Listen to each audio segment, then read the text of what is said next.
6.13 지방선거가 70여일 앞으로 다가왔는데요. 여야는 광역단체장 공천에 속도를 내고 있습니다. 지방선거 승부를 가를 주요 전략지역 중심으로 공천과 당내 경쟁 상황 짚어보도록 하겠습니다. 일단 지역별로 한번 좀 따져보겠는데요. 대한민국의 심장, 수도 서울, 안 따져볼 수가 없겠죠. 민주당은 지금 3파전입니다. 박원순 현 시장과 박영선, 우상호 의원 이렇게 3명이 붙고 있는데 선거 지금 초반 박원순 시장 대세론이 지금 강고한 상황이죠. 예, 전반적으로 뭐 1강 2약이다 이렇게 네. 전반적으로 구도는 잡으면 될 것 같고요. 양쪽 캠프의 분위기를 보면 알 수 있습니다. 박원순 시장 쪽에서는 이제 상당히 여유가 있고요. 뭐 박원순 시장은 참 운이 좋은 사람이다 이런 얘기들을 합니다. 실제로 네. 박원순 시장한테 현역 의원 5명이 도전을 했는데 뭐 박원순 시장이 뭐 별로 한 것도 없는데 네. 현역 의원들이 막 제풀에 나가 떨어졌어요. 네. 민병두 의원 또 정봉주 전 의원 그리고 전현희 의원이 네. 중간에 접었고요. 박영선 의원이 그 평창 올림픽 그 특혜 뭐 예, 응원 스켈레톤 이런, 사태 있었습니다. 예, 그런 사건으로 좀 타격을 받았고 우상호 의원은 뜻밖의 그 대중성 부족으로 좀 지지도가 좀 올라가지 않고 있는 이런 상황입니다. 그래 또 박영선 우상호 의원 이쪽에서는 이제 결선 투표를 요구하고 있어요. 결선 투표를 요구하는 쪽은 우리가 약하다 이제 이걸 자인하는 겁니다. 네. 그래서 지금 이런 상황이고요. 그래도 이제 당내 경선이 일단 시작이 되면 이제 권리당원들 50% 정도 지분이 있는 권리당원들 표심이 이제 한쪽으로 쏠릴 가능성도 없지는 않습니다. 그래서 권리당원들이 한쪽으로 몰아주기를 하면 위력을 발휘할 수 있는데 그런 부분은 좀 더 지켜봐야 될 것 같습니다. 네, 여당에서는 아직 이렇게 불이 안 붙고 있는 상황이고 이제 그렇다 보니까 이제는 바른미래당 안철수 인재영입위원장이 서울시장 출마하는 거냐 아니냐 이거에 좀 관심이 좀 쏠리고 있는 것 같아요. 뭐 보도들은 나오고 있는데 안철수 위원장 출마하는 겁니까? 뭐 100%겠죠. 그 기정사실로 보는 게 맞을 것 같고요. 그러니까 어제였죠. 28일 밤에 박주선, 유승민, 안철수 3사람이 비공개로 배석자 없이 만났다고 하죠. 네. 거기서 이제 나왔다는 게 이제 안철수의 멘트는 안철수 인재영입위원장의 멘트는 내주 초까지 출마 가부를 말씀드리겠다. 이제 이런 거였습니다. 내주 초면 이제 4월 초겠죠. 뭐 4월 1, 2일 어간일 것 같은데요. 근데 아마도 뭐 서울시장 출마는 하는 것 같고요. 다만 이제 바른미래당 내부에서 특히 국민의당 쪽, 그 안에서도 이제 안철수 지지하는 쪽에서는 이제 유승민 공동대표도 함께 지방선거에 나와라, 출마를 해라, 네. 어느 지역이든 뭐 경기든 뭐 이런 요구가 그간 계속 이제 분출이 되면서 이제 유승민, 안철수 두 사람의 어떤 관계가 좀 삐그덕거리는 소리가 계속 나왔었죠. 그래갖고 어제는 심지어 28일에는 이제 유승민 공동대표가 듣다 참다 당내 화합 해치는 것이다라는 그러니까 네. 합당 한 달여 만에 당내 화합을 깨는 해치는 거다 이런 식으로 나오는 것은 이런 말까지 해버렸어요. 그러니까 이게 뭐냐면 이제 유승민 대표의 스타일상 뭔가 한번 자기는 내가 결정하면 잘 안 바꾸는 스타일이거든요. 거의 웬만해서. 내가 안 한다면 안 하는 거지. 안 나간다고 했는데 왜 자꾸 나가라고. 게다가 이제 28일에는 이제 바른미래당 당협위원장 100명 정도가 이제 유승민, 안철수 공동 출마를 요구하는 이제 입장을 냈는데 유승민 대표의 멘트는 그대로 이거죠. 100% 다 국민의당 출신들이다. 그 당협위원장은. 지금 현재 두 당이 합치면서 지역 당협위원장이 공동 당협위원장 체제거든요. 누구 하나를 내칠 수가 없으니 한 지역에 2명의 당협위원장이 있는 지금 체제인데 사실 이게 좀 정상적인 상태는 아닌 거죠. 정치에서는. 근데 이제 그 중에서도 유승민 대표 봤을 때 봐라. 이쪽은 다 국민의당 사람들이 나가라고 하는데 이건 그러면 누구야? 거기서는 말을 안 하지만 더 이상 나가서는요. 근데 뭐 안철수 쪽이고 안철수 인재영입위원장 쪽에서 자꾸 나를 갖다 같이 나가게 하려는 이런 거 아니냐. 이게 이제 이후 뭐 지방선거 이후 뭐 당 운영이나 당권이나 이후 뭐 길게 보면 대선 때 이 부분까지 차기 대선까지 내다 뭐 포석이다 뭐다 이익 때문에 기싸움이 굉장히 심한 건데요. 네. 어쨌든 뭐 다시 처음으로 돌아가면 안철수 인재영입위원장의 서울시장 출마는 뭐 기정사실화라고 보고 그 상수로 놓고 보고 이제 접근해야 되겠죠 지금 상황은. 네. 근데 이제 안철수 전 대표가 2012년 대통령 선거 출마할 때 출마할지 안 할지 모든 사람의 이제 관심을 받고 막판에 이제 그 뭐 전격적으로 출마 선언을 했다가 물론 이제 최후에 접었죠. 네. 자기의 이제 출마 여부가 뉴스의 중심이 되는 이런 상황 자체를 좀 즐기는 측면이 있는 것 같습니다. 이번 서울시장 출마에 대해서도 모든 언론이 지금 안철수가 출마하냐 안 하냐 이제 이런 얘기들을 뉴스로 쓰고 있죠. 이 상황 자체를 좀 즐기는 것 같은데 이게 약간 좀 정치적인 한계 이런 것 같아요. 이제 슬슬 유권자들이 약간 짜증을 내는 상황입니다. 나오려면 나오고 말라면 말지 왜 이렇게 뭐 애를 태우느냐.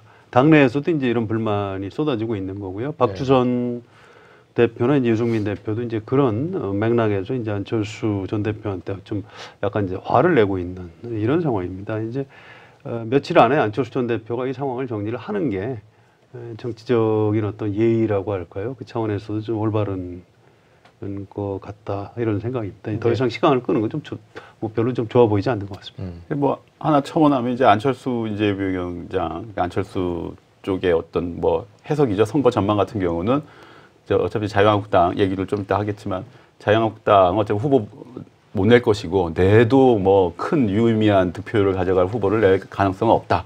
이러면 이제 이른바 그동안 양쪽에서 다 부인했던 이 암묵적 선거연대, 묵시적 선거연대 이게 이제 뭐 당 차원에서 뭘 주도하지 않아도 유권자들이 보수 유권자나 중도 보수 유권자들이 알아서 표를 몰아주는 형식의 그러니까 이쪽 자유한국당 표는 아예 그냥 없는 표로 치고 이쪽으로 안철수 후보 쪽으로 이제 몰아주지 않겠냐 아마 이런 식으로 해서 민주당과 양강구도 이거를 이제 희망하고 전망하고 있는 상황이죠. 예. 바른미래당 지지도가 문제입니다. 사실은 안철수 전 대표가 이렇게 시간을 끌면서 지지도가 올라가면 그러니까 관심이 모이고 야 누가 나오느냐, 뭐 과연 안철수 전 대표가 출마하느냐 하지 않느냐 하면서 바른미래당 지지도가 올라가면 아무도 불만이 없겠죠. 그런데 안철수 전 대표 개인에 대한 관심은 있지만 이 정당 지지도는 옆으로 개걸음치고 있습니다. 오히려 호남 같은 데서는 더 지금 약간 떨어지는 그런 현상도 나타나고 있죠. 그래서 유승민 대표하고 박주선 대표가 좀 화를 내고 있는 이런 상황인 것 같습니다. 내일 또 이제 한국갤럽에서 정당 지지도 발표가 나올 텐데 그것도 이제 봐야 될 것 같고요. 뭐 말씀하셨지만 자유한국당이 어떤 후보를 내느냐도 상당히 중요한 것 같아요. 근데 지금 자유한국당 뭐 속된 말로 몇 명한테 지금 까인 거 아닙니까? 서울시장 후보 제의를 했다가 계속 지금 물색은 하고 있는 거죠? 뭐 물색은 하고 있고 뭐 이러면 다음 주에는 뭐 결론을 내겠다 뭐 이런 말까지 하는데 네. 과연 낼 수 있을까 싶긴 한데요. 그러니까 지금 다른 광역자치단체장 후보들은 대부분 냈잖아요. 거의 뭐 다 전력 공천을 했죠. 뭐 예, 뭐 이게 뭐 현직 위주로 갔다 뭐 하지만 어쨌든 뭐 여러 당들 중에 가장 먼저 지금 속도를 내고 있는 건 맞는 거고요 이미. 그런데 이제 뭐 가장 중요한 서울시장 후보가 텅 비어 있으니 지금 이석연 변호사, 뭐 김병준 교수 다 이제 거절을 했고요. 예, 근데 뭐 거절 뭐랄까요? 이제 사실 어느 정도 수준까지 서로 타진이 되는지 모르겠어요. 근데 지금 웬만큼 어떤 정치적 판단을 할 수 있는 사람들이라면 현재 자유한국당 상황, 지지도, 홍준표 대표의 리더십이나 홍준표 대표를 바라보는 국민들의 어떤 시선, 여론 이걸 생각했을 때 섣불리 나와서 자신이 갖고 있는 모든 어떤 기존의 정치적, 사회적 이런 상징자본 온갖 것들을 다 깎아먹고 내놓을 이 정도 베팅할 사람들은 없잖아요, 사실이요, 그렇죠? 그래서 이제 당내에서 그러면 자꾸 홍준표 대표 당신이 나가라는 말까지 나오는 상황이고 사람이 없으니 이런 상황이고요. 근데도 보면 홍준표 대표는 굉장히 재밌는 말을 했었죠, 페이스북에. 나는 그동안 축적된 나의 경험과 예지력을 바탕으로 한 직관이 때때로 더 정확할 때가 있다.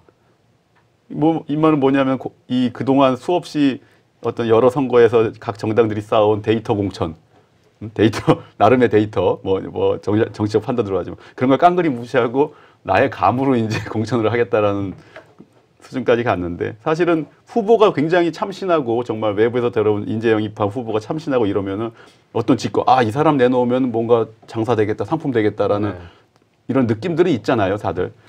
만약에 그런 상황이면은 그 홍 대표의 말이 그럴 수 있겠다 싶은데 지금 상황은 무슨 직관, 예지력, 어떤 감을 따지기에는 너무 상황이 암담하죠. 이게 무슨 포스가 있는 것도 아니고 지금 그런 상황은 아닌 것 같고요. 어쨌든 자유한국당은 지금 뭔 후보를 내놔도 결국에는 전혀 신선하지 않을 것이며 게다가 제일 중요한 게 이동안에 어떤 전략 미스인지 아니면은 인물이 없는 한계인지 몰라도 그동안 계속 사람들이 뭐 홍정욱, 뭐 이석연, 뭐 오세훈 보다가 이번에 또 자지 김병준 고수까지 뭐 쭉쭉쭉 까였잖아요. 한마디로 거부됐다 이런 식으로.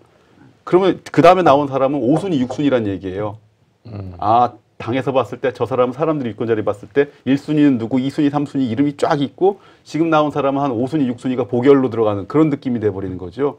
그러니까 이게 당 자체가 어쨌든 사람 찾는 그 노력하는 과정이 애처로우면서도 어마어마한 선거 전략상 미스인 거죠. 이게 누굴 내놔도 유권자들한테는 아, 저 사람은 정말 상품이 안 되는 저 진열대에서도 맨 뒤에 있다나 재고로 쌓여 있다가 그냥 끄집어는 저 가격표만 새로 붙여서 유통기한만 뭐 이런 식이 돼버리는 느낌이 있어서 과연 누구를 내놔도 그게 좀 신선할까? 그건 좀 걱정이네요. 근데 이 상황을 반전시키려면 홍준표 대표가 직접 서울시장 후보로 나오면 어떨까요? 당내에서 그런 얘기는 없습니까? 그러니까 방금 그 말씀 드렸었잖아요. 그래서 서울시장까지 나오라고 하는 건데 근데 그 뭐 나올 가능성은 없지 않습니까? 본인이. 없다. 예. 나오면 반전이 될까요? 반전이 되지 않을까요? 그래도 당대표고 승부수를 거는 것이고 상당히 득표할 것 같은데요. 그러니까 만약에 그걸 고리로 한번 고민을 하면은 최근에 뭐 자기가 다시 재신임 받겠다는 식으로 지방선거 이후에 뭐 전당대회 다시 조기전대 할 수도 있다는 식으로 했는데 만약에 그 어떤 결과를 갖다 뭐 적용시킨다면 사실 홍준표 대표가 뭐 서울에서 옛날에 동대문하고 송파에서 국회의원을 했으니 뭐 서울엔 충분히 연고가 있는 거고요. 그래서 하다 안 되면 정말로 자신이 모든 걸 내려놓고 뛰어나오면 되는데 그 홍준표 대표가 그럴 가능성 별로. 왜냐하면 지금 대구에도 다시 당협을 또 자기 정치적 인생의 마지막을 했다고 했는데 서울시장 나오고 이거는 뭐 어떤 거대한 정치적 승부수긴 하지만 뭐 본인이 싫어하는 김정은식 승부수일 수 있겠네요. 근데 그렇게 해서 정말 뭐 조금이라도 얘기되는 후보가 나와서 삼자 구도가 형성이 되면 민주당, 자유한국당, 바른미래당 이렇게 되면 상당히 민주당으로서는 유리한 구도 아닌가요? 지금 정당 지도를 놓고 얘기하면 그런데요. 네. 역대 지금까지 서울시장 선거에서 어느 한쪽이 압승을 한 경우가 거의 없습니다. 지금 이제 과거에 지금 야당, 그러니까 보수 성향 유권자들이 무당층으로 빠져 있기 때문에 현재 여론조사가 민주당 쪽에 많이 앞서는 걸로 나오는 거지만 선거를 앞두고 이제 선택을 할 겁니다. 그러면 선거 결과는 지금 보는 것하고 좀 달리 상당히 좀 뭐 그런 대로 좀 게임이 되는 이런 상황으로 변할 가능성 얼마든지 남아 있다고 봐야 될 겁니다. 네. 그러니까 아까 전에도 서울 안철수 윤재영 위원장 말씀하시면서 바른미래당의 서울 지역 지지도 아니면 전국 당 지지도 했는데 자유한국당도 사실은 지지도로 따지면 특히 수도권 서울에서 지지도가 형편없는 수준이에요. 그래서 특히 홍준표 대표 같은 경우 뭐 서울이나 이런 쪽에서의 굉장한 민심이나 이런 부분 민도 차원에서의 평가는 굉장히 박하기 때문에 홍준표 대표가 섣불리 그런 부분들까지 다 자신이 나오면은 뭐 보수층이 결집하고 말은 굉장히 쉽게 하고 페이스북에는 큰 소리는 잘 치지만 그 부분에 대한 분명히 좀 본인도 한계를 알고 있겠죠. 자신의 한계를. 두려움이 있을 것 같은데. 네.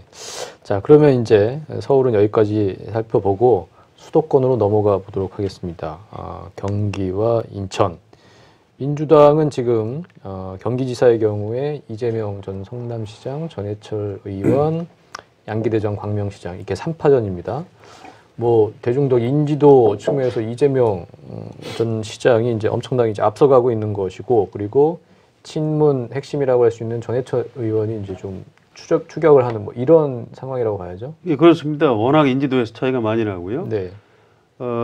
문재인, 안희정 이렇게 지난 대선 때 최성 고양시장도 네, 있었나요? 네. 이렇게 대선에 경선을 치르면서 전국적인 인물로 이제 한 단계 올라갔죠. 근데 이제 그럼에도 불구하고 당심에서는 좀 불리한 것 아니냐. 이제 전해철 의원이 이제 문재인 대통령하고 친한 사람이니까 네.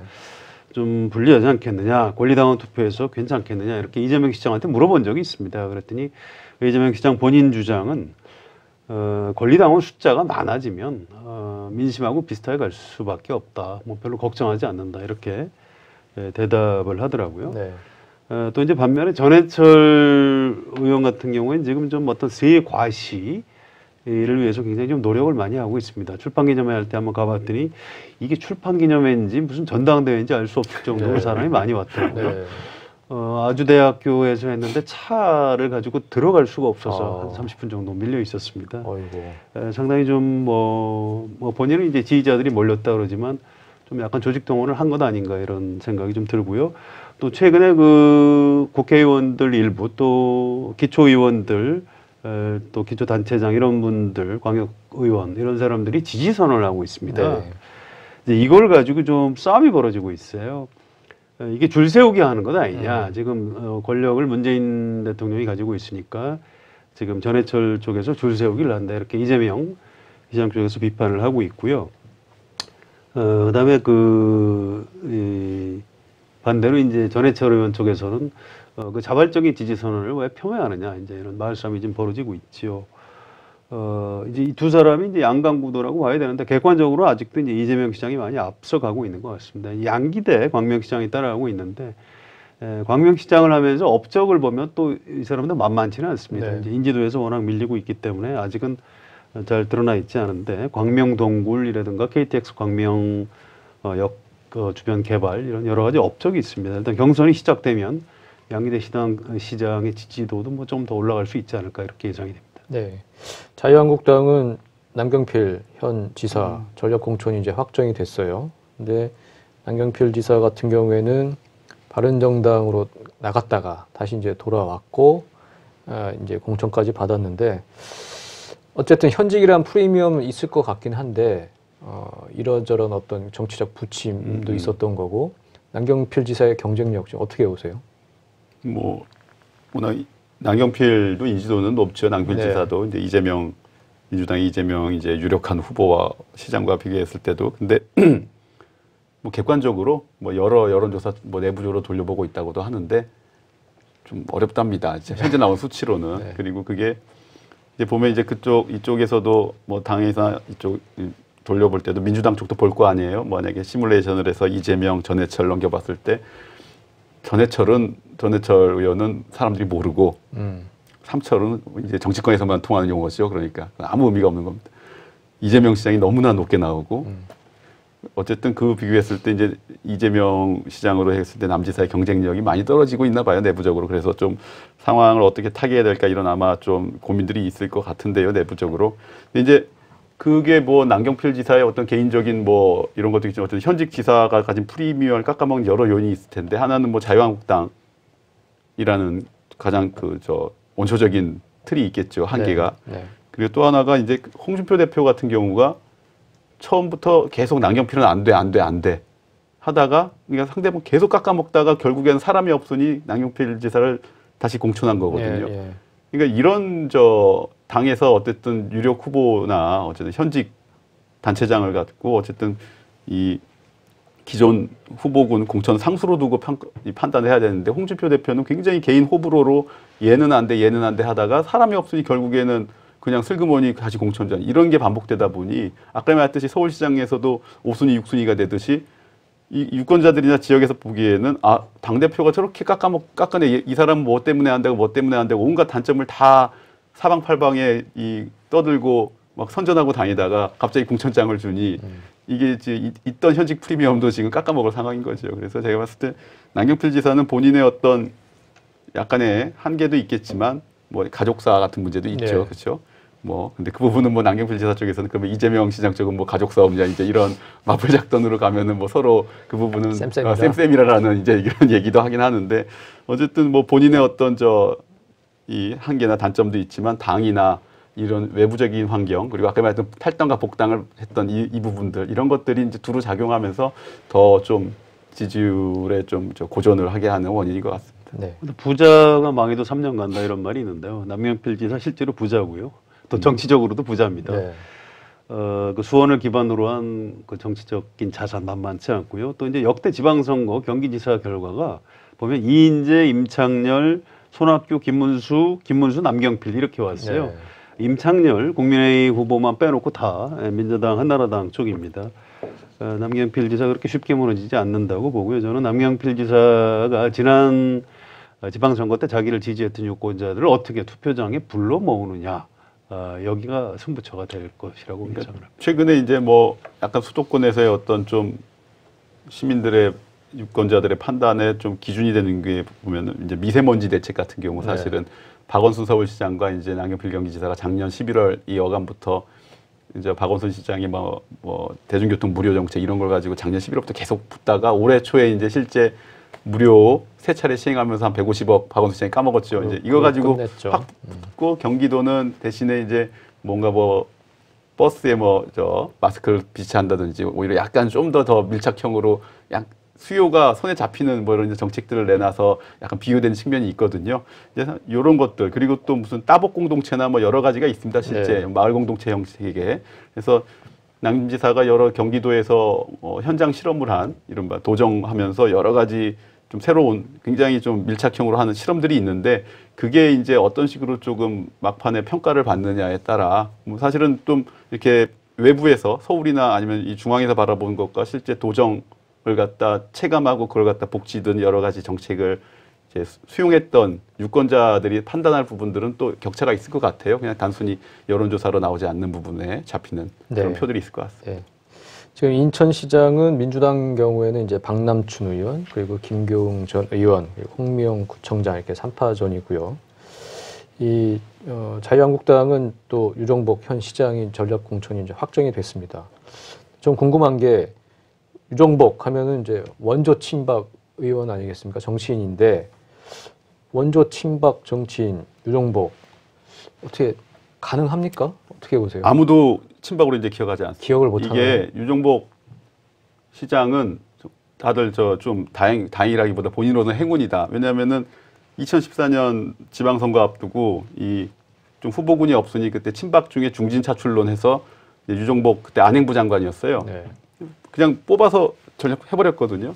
정권 초반에 아예 저 핵심에서 그냥 지방 광역단체장으로 빠지면서 이 친박 색채가 그동안 한 4년 지나면서 이제 싹 빠져버렸습니다. 네. 이제. 그러니까 뭐 실제 그 영향을 갖다 행사할 수도 없고 어떤 정책 뭐 결정 과정이나 아니면 청와대나 이런 데서 뭐 교감을 해서 뭔가 뭐 일반 농단에 뭐 이름이 이게 없어져서 사실은 이제 유정복 시장으로서는 그게 본인으로서도 아마 정말 천만다행이다. 왜냐하면 그때 내부 청와대나 아니면 입각 상태에 있던 장관이나 부총리했던 양반들은 지금 보면 대부분 검찰 수사받고 그렇죠. 지금 저 감방에 들어가 있거나 이런 사람들이 많거든요. 네. 근데 진작에 초반에 빠지면서 박근혜 대통령 어떤 뭐 비서실장 출신 이럼에도 불구하고 진작에 빠져서 지금 이제 다시 이제 재선에 도전하게 됐는데 이게 뭐 실제 시정에 대한 평가 이런 부분들이 약간 좀 뭐 평가는 뭐 아예 박하거나 그런 건 아닌 것 같아요. 뭐 실제 뭐 안정적으로 했다는 얘기들이 있고요.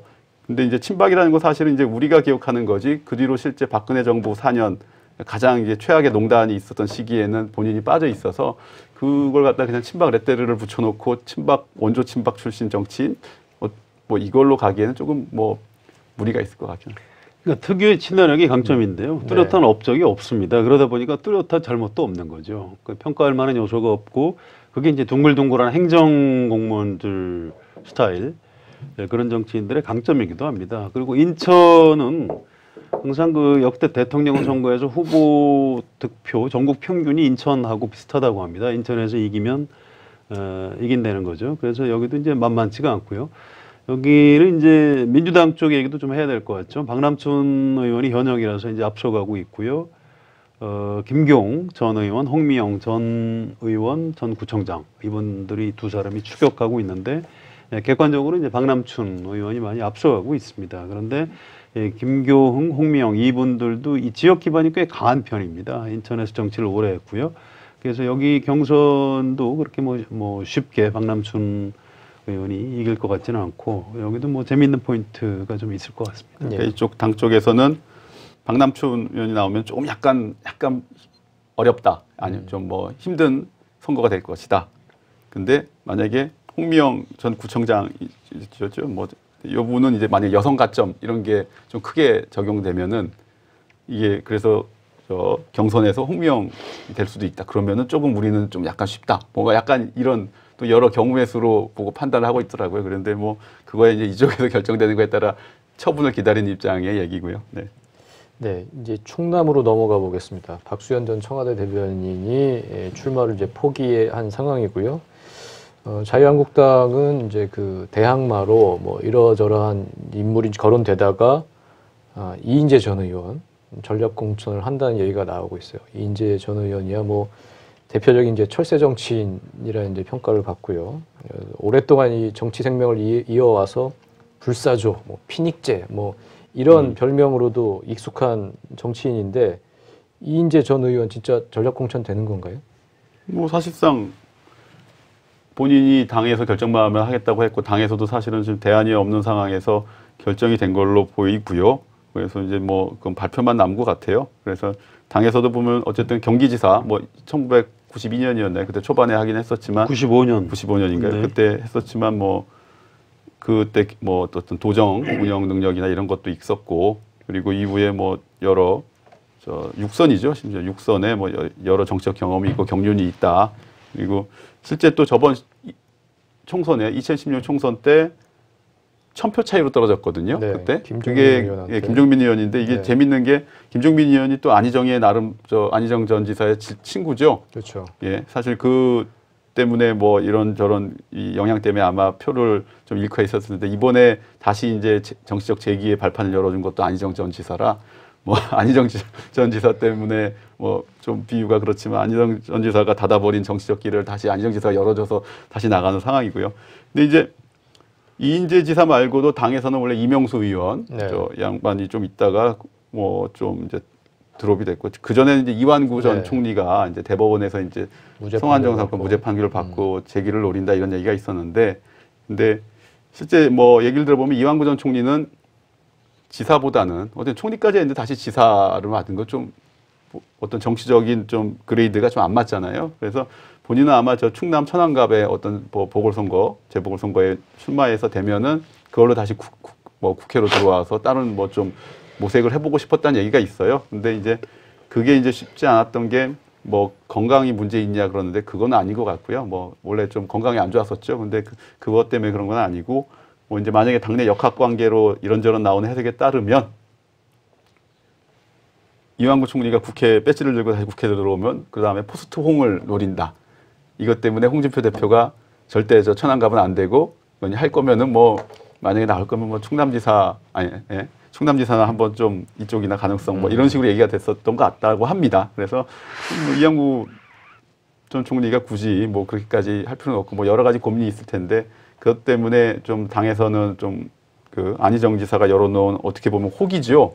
충남은 아예 그 자유한국당에서 6곳 애초에 지방선거 수석 목표로 했던 지역에 포함도 안 됐다가 네. 갑자기 지금 된 거예요. 그래서 홍준표 대표로서는 매우 정말로 혹이고 자기 자신이 지방선거 이 수석 목표 승리 나름은 선박 목표로 삼았던 거에 오히려 플러스 일을 갖다 해줄 수 있는 지역으로 떠올랐는데도 불구하고 어쨌든 마땅하게 구할 사람은 없는 상황이었고 그 이인재 전 의원은 저번 주쯤에 한번 봤었는데 그때 했던 말도 본인도 전혀 아무런 준비를 안 하고 있었다. 그렇겠죠. 지금 당연히 될 가능성이 없었으니까. 그러다가 갑자기 지금 판이 열려서 자기도 사실은 여러 가지 고민이 있다. 그리고 아마 본인은 말을 안 했지만 주변에 얘기를 들어보니까 충청도 지역 의원 얘기 들어보니 뭐 정치적 경륜은 충분한데 다만 충청도 사람들이 보기에도 너무 흘러간 물 아니냐. 올드. 네, 너무 흘러간 물이다. 뭐 철새 이런 건 사실은 이제 뭐 괜찮은 것 같아요. 뭐 그 부분은 워낙 이제 그냥 익숙해지고 자기 스스로도 나 철새 맞습니다. 나 피닉제요. 이런 말 자기 입으로 할 정도로 이제 그걸 갖다 굉장히 정치적으로 소화해버리는 이런 단계로 넘어가서 철새라는 비판은 그냥 다른 지역이나 아니면은 정치권에서 어떤 정치적 비평을 할 때 철새 정치 이렇게 할 수 있어도 지역에서 그거 가지고 철새라서 뭐 저 사람은 안 돼 이런 건 아닌 것 같고요. 다만 그냥 너무 올드하다. 너무 이미 흘러간 물 아니냐. 사실 이거에 대한 좀 핸디캡은 있겠죠. 예. 네. 민주당은 양승조 의원하고 복교왕 전 시장 양파전인데 둘 다 이제 상당히 강한 후보들이죠. 그런데 안희정 쇼크가 이제 워낙 커져요. 이걸 어떻게 극복하느냐 이게 좀 승부처가 될 것 같습니다. 네. 이제 경남으로 넘어가 보겠습니다. 그 전국 정당을 지향을 하고요. 민주당은 그래서 어쨌든 이번 지방선거에서 영남 쪽에서 반드시 이제 교두보를 확보를 해야 된다. 뭐 부산, 경남 상당히 이제 중요한 전략 지역으로 이제 보는데요. 경남지사는 대통령의 이제 복심인 김경수 의원 얘기가 계속 나오고 있습니다. 뭐 전략 공천을 한다는 얘기도 있고 경선을 한다는 얘기도 있고요. 지금 상황 어떤가요? 예, 이제 부산 경남은 문재인 대통령이 1990년 3당 합당 이전으로 정치 지형을 좀 되돌리겠다 해서 공을 많이 들이는 지역이지요. 그런데 경남은 보수세가 강한 그런 지역입니다. 지난 대선 때도 여기서 홍준표 후보가 이겼어요. 네. 대구, 경북, 경남 이렇게 이겼죠. 이게 바로 직전까지 경남지사였기 때문에 그런 효과도 있겠습니다만 이 지역 자체가 굉장히 보수적이기 때문에 그런 결과 나왔다고 봐야 되고요. 지금 김경수 의원을 전략공천은 하느냐 하지 않느냐, 또 본인이 당의 권유를 받아들여서 출마하느냐 하지 않느냐, 이 부분만 남은 것 같은데요. 사실은 김경수 의원이 출마해도 이거 쉬운 지역이 그러니까요. 아닙니다. 네. 그래서 당에서는 아마 전략공천을 밀어붙일 가능성이 높고요. 김경수 의원이 당의 명령을 받아들여서 출마를 하는 그런 수순으로 지금 가고 있는 것 같습니다. 네. 지금 자유한국당에서는 윤한홍 의원 지금 그 카드가 계속 살아 있는 건가요? 그래서 지금 자유한국당도 아마 민주당의 김경수 의원이 나오냐 안 나오냐 이걸 보고 있을 텐데요. 네. 경남은 일단 지금 홍준표 대표 자기 입으로 자신의 재심의 어떤 기준으로 이미 공표를 해버렸어요. 그러니까 그러면서 이제 뭐 윤한홍 의원을, 그러니까 자기가 경남지사 시절에 행정부지사로 데리고 있던 윤한홍 의원을 네. 이제 같이 공동으로 평가받을 수 있다 이런 식으로 걸고 나왔는데, 근데 지금 보면 윤한홍 의원이 뭐 본인도 사실은 실치호하기 지금 초선이거든요. 좀 더 국회의원을 하고 싶고 지역 기반도 다지고 싶은데 지금 당에서 워낙 사람이 없으니 자기 이름까지 나왔는데 본인은 사실은 뭐 싫지만 뭐 어쨌든 대표나 이런 쪽에서 세게 푸시를 하니 뭐 한번 계속 지역에서 어쨌든 뭐 불출마 이런 말은 안 하고 계속 활동을 하고 있는 거고요. 그래서 이제 지금 나오는 게 이제 그래도 좀 지지율이 별로 높게 안 나오거든요. 네. 인지도나 이런 것들이. 네. 그래서 지금 나오는 게 김태호 전 지사, 전 경남지사. 예. 네. 이 양반 카드도 계속 살아 있습니다. 근데 김태호 본인은 뭐 출마할 뜻은 별로 없다고 하는데 지금 뭐 주변에서 계속 약간 펌프질을 하는 느낌이고요. 중요한 게 지금 약간 지금 창원시장, 네. 창원. 이게 자유한국당은 그 공천하고 좀 맞물려 있어요. 경남지사가. 왜냐하면 말한 것처럼 김해 양산은 사실은 이쪽 민주당세가 세고 이제 노무현 대통령 계셨던 곳이 있고 김경수 의원도 이제 그쪽이 기반이고요. 근데 이제 인구가 경남에서 가장 많은 창원 쪽이 이 자유한국당세가 세거든요. 네. 그러니까 이쪽 자유한국당에서는 창원시장 공천을 통해서 경남지사 공천과 맞물리면서 이게 어떤 연쇄적으로 쫙 해서 이쪽에서 까먹은 표를 김해 양산에서 까먹은 표를 창원 쪽에서 이제 회복하고 또 이겨버리는 이 구도로 지금 계속 선거 전략을 짜고 있는데, 지금 현재 창원시장이 홍준표 대표가 정말 싫어하는 그 보온 안상수 시장이거든요. 아, 예, 예. 안상수. 네. 네, 네. 근데 보면 지금 이번에 지금 아마 거의 확정이 됐을 텐데 조질래 전 의원 예, 예, 예. 이 지금 창원시장으로 사실상 전략 공천이 되는 것 같아요. 예. 네. 이 또 홍준표 대표 측근이거든요. 그래서 지금 여의도 연구원 부원장으로 좀 데려다 놓고 있다가 작년 말부터 지금 이제 아마 되는 것 같은데, 이렇게 되면 이제 경남지사를, 근데 조질래 의원은 또 홍준표 대표가 경남지사 시절에 정무부지사였어요. 근데 또 윤한홍 이건 아닐 것 같고, 그러면 뭔가 여러 가지 구도가 생길 텐데, 어쨌든 지금 창원시장이 지금 결정됐고 이제 경남지사 조만간 결정이 될 것 같아요. 근데 어저께 이제 홍준표 대표 약간 좀 평소에 안 하던 말을 했는데, 경남하고 서울 공천은 당내외 인사를 망라해서 그러니까 직관과 예지력으로 하겠다. 네. 약간 허경영 공천을 하겠다고 했는데, 어쨌든 당내외, 원래 당내라고 했을 때 이제 윤한홍 정도 했는데 외라 그러면 이게 어디까지 가는 건가? 그러면 그냥 김태호 전 지사도 외로 포함되는 것인가? 뭐 여러 가지 소리 나오고 있습니다. 근데 지금 아까 전에 첫 번째 질문처럼 서울이랑 경남은, 서울은 그렇다 쳐도 경남은 참 홍준표 대표가 자신이 정말로 무슨 자신 있게 큰 소리친 정치적 어떤 거점이자 좀 자신 있다고 승부처로 걸었던 곳인데, 지금 아직까지도 후보가 좀 윤곽이 안 잡히는 것 자체가 좀 암담한 상황인 거죠. 예. 홍준표 대표로서는 가장 공을 들여야 하는 지역이겠네요. 어찌 보면 서울보다 경남이. 그렇죠. 예. 이제 그러면 호남 쪽으로 넘어가서 전남 쪽을 좀 보겠습니다. 전남지사는 지금 민주평화당 이제 박지원 의원 얘기가 이제 많았는데, 정의당이랑 이제 공동교섭단체 구성을 하면서 이게 이제 암초에 걸렸어요. 딱 20명만 딱 채운 상황이어서 박지원 의원이 출마를 하면 안 된다. 정의당에서 그렇게 요구를 하고 있는데, 어떻게 좀 정리가 됐나요? 어림도 정리가 쉽지가 않죠. 딱 네. 20명인데 박지원 의원이 출마하면 교섭단체가 무너지죠. 네. 그래서 정의당에서 이제 그 불출마를 약속을 하라 이렇게 요구를 하고 있는데 이게 이제 민주평화당에서는 사실은 이 박지원 의원 출마하면 전남지사 당선이 가능하다고 보고 있습니다. 네. 그래서 지금 무소속으로 있죠. 손금주, 이영호 이런 의원들을 영입을 해서라도 출마를 지금 시키고 싶어 하는 거죠. 박지원 의원이 전남지사 경쟁력이 있다는 이 판단에는 약간의 그동안의 사정이 있습니다. 네. 이계호 의원이 민주당에서 상당히 앞서갔었는데요. 이제 주저앉았죠. 그리고 김영록 농림축산식품부 장관, 그리고 신정원 청와대 농업 비서관이 네. 아마 경선을 하게 될 겁니다. 이제 이 두 분은 상대적으로 좀 약체라고 보는 겁니다. 그래서 이런 정도만 해볼 수 있다는 거고요. 또 농림부 장관하고 청와대 농업 비서관이 같이 출마하게 되면 또 비판을 받을 가능성이 있는 것도 사실입니다. 아무튼 그래서 해볼 만하다 이런 계산으로 지금 출마 검토하고 있고요. 또 박지원 의원 본인도 굉장히 전남지사를 하고 싶어합니다. 네. 전남지사 포인트가 있고요. 또 한 가지는 혹시 전남지사하고 별도로 광주시장 같은 데를 지금 더불어민주당과 민주평화당이 혹시 선거연대 같은 걸 좀 할 수 있지 않느냐 이런 얘기들을 박지원 의원이 하고 있습니다. 내가 전남지사 안 해도 좋으니까 그렇다면 광주시장을 그 장병환 의원을 좀 해서 선거연대를 하면 어떻겠느냐 이런 제안 같은 것들을 하고 있죠. 물론 이제 더불어민주당에서 별 관심이 없습니다. 지금 많이 압수하고 있는데 왜 우리가 호남하고 연대를 하느냐. 오히려 민주평화당하고 선거연대를 하면 부산, 경남, PK 쪽에서 우리가 좀 손해를 볼 수도 있다. 이렇게 해서 선거연대가 성사될 것 같지는 않습니다. 네.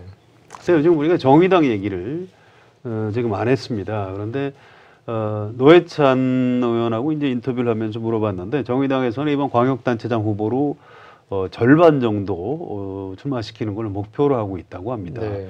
현실적으로 지금 선거연대가 이루어지지 않으면 당선시킬 수 있는 지역은 없는 것이고요. 여러 번 그 뉴스에 나왔습니다만 정의당은 양강체제 피해자, 희생자입니다. 이번에 기초의원 4인 선거구제를 다 2인 선거구로 쪼개는 바람에 네. 지금 기초의회에 진출하기도 쉽지가 않게 이렇게 돼 있는데요. 그럼에도 불구하고 전국에 보면 뭐 인천이라든가 호남 또 마산, 창원 이런 쪽으로 해서 기초단체장이나